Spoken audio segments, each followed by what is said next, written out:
that fight is different than fighting on the table.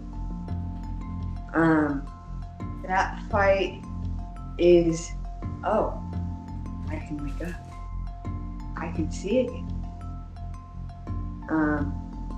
But then you kind of know in the back of your head, even though you're waking up from this major surgery, you still have a long fight to go. It's not one fight and done. And I think a lot of people think that. And so after transplant, or even before transplant, they just don't want to fight because they think it's just one more fight. It's not one more fight. It's a lot of little fights along the way. And so when you wake up, you're starting to realize that. You're starting to, wait a minute, I actually woke up. How is this possible? You're starting to realize that I have another chance, but what does that mean? That means someone else had to die for me to live. And that's pretty heavy. I think in that moment, the hardest thing to deal with is the uncertainty of how you feel.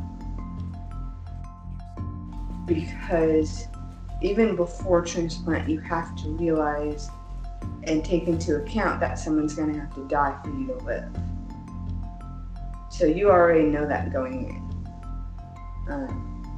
But I mean, it still sticks with you after transplant. It doesn't go away. But I think the fact that, you know, I'm here. Thank you. I mean, but the realization of having to realize everything that you still have to do and everything that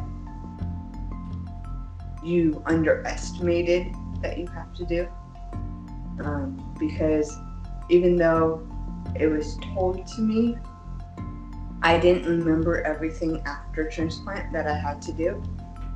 And those things that I was reminded of, I was thinking, how blank am I going to do this?